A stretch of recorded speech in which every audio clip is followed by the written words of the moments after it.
So deep inside, you feel there is some spiritual fulfillment that you're doing, right? You were able to do what your heart's desire, you know, because I think deep inside as a person after, you know, listening to you for the first chapter and now, you know, that you really want peace, you know, and you want people really to live in harmony regardless of who they are.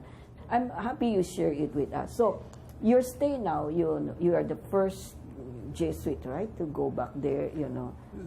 So, I mean, we were a team of young, I was not alone, okay, but really what changed my life, I would say, in Turkey was when in 2011 I became the parish priest of Ankara. As I said, my life consists in going from books to people. And being a parish priest, I really was obliged to go to people. What people? You mentioned two communities. Exactly. Yeah. So who are these? Exactly. Who are these communities? So in Ankara, there are two Catholic communities. There is the local community, very small community. It's around, you know, gathering every Sunday, maybe 40 people, at most 50 people, coming from different places. We have a small group of local Christians coming from Eastern traditions, so mainly Armenian Catholic Christians or Syriac Catholic Christians. Or we have people who were Muslim before or who were atheist and who converted. So we have another group of people who converted. And then in this Turkish-speaking community, we have a third group, Turkish-speaking foreigners, people who are married to Turks and so on. And this is a small community, a small group, and the challenge is having these people coming from different origin talk to each other and be one community. And another challenge for this community would be formation, giving a good formation to this community in Turkish language. The normal Christians in Turkey, traditionally, maybe I should give maybe some statistics so that you would know a bit who are the Christians in Turkey in general way. Can you consider this when you mentioned about the Syrian army? Are these the ethnic group there in Turkey? Exactly. In fact, when we speak about Christians in Turkey, we don't speak, first of all, for the people living in the country. We don't speak mainly about Christians. We speak about nationalities. So, for example, traditionally speaking, people think that Turks are Muslims.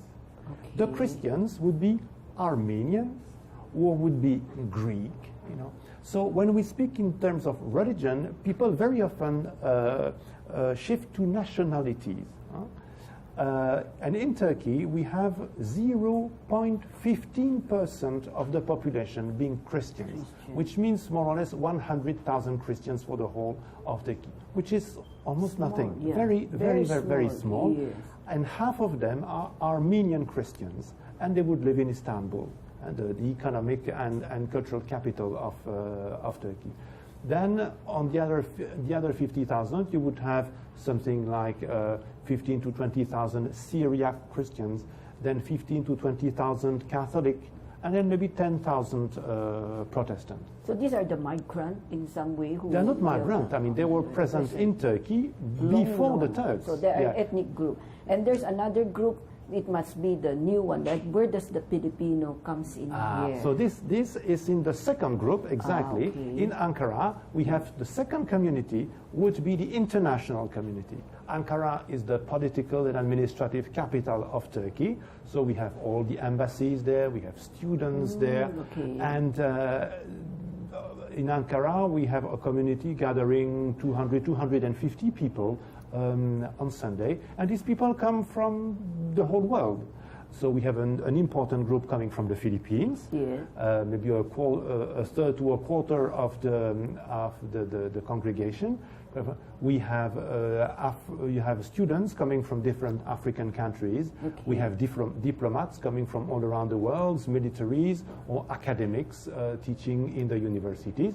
So a very diverse community, kind of United Nations in this foreign community in Ankara. How do you manage? How do you make them unite together? Because I'm sure the Syrian and the Armenian have a different way of practicing.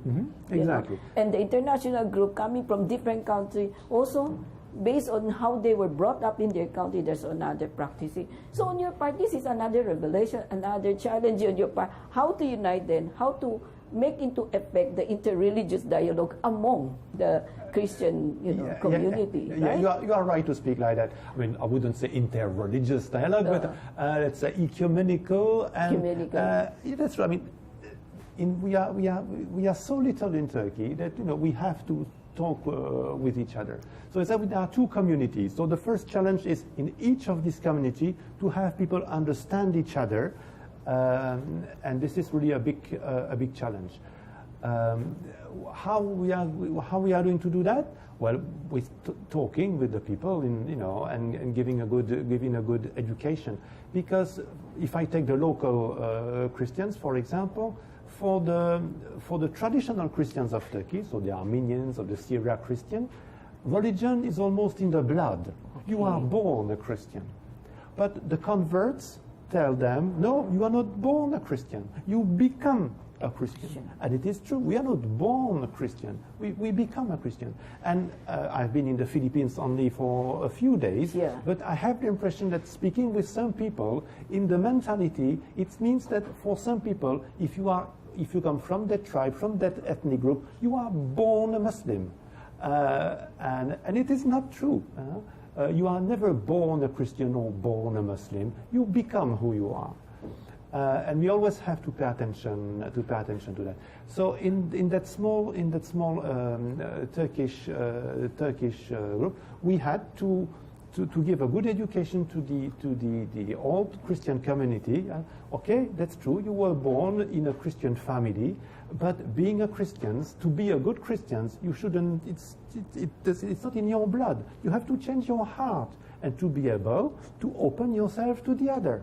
And for them, the other were the Christians coming from Islam. In the beginning, for them, being a Christian coming from Islam means being Muslim.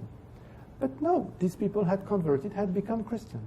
So there is a lot of work to discover that Christianity is not about ethnicity, it is not about blood, it is about faith.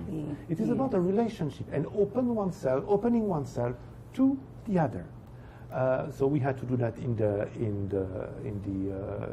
Turkish-speaking community. In the international community, well, the challenge is to really be together, coming from the Philippines, coming from Africa. So not only the international, the intercultural challenge, but the social challenge, because we have together diplomats, academics, and then we have students, and then we have Filipinos working as personnel in houses, and so we have different social status, and all people living together in the same community and sharing together. And this is really a real challenge. But we try to do that as we can as well, organizing different kinds of activities. It's nice to continue it, later on, because I'm very curious, really, to talk about it, the differences, even among the Christian world. You can see there is also diversity, but what is important is to make them understand their faith. Itutuloy po namin aming magandang discussion sa pagbabalik po ng Power to Unite with Elvira.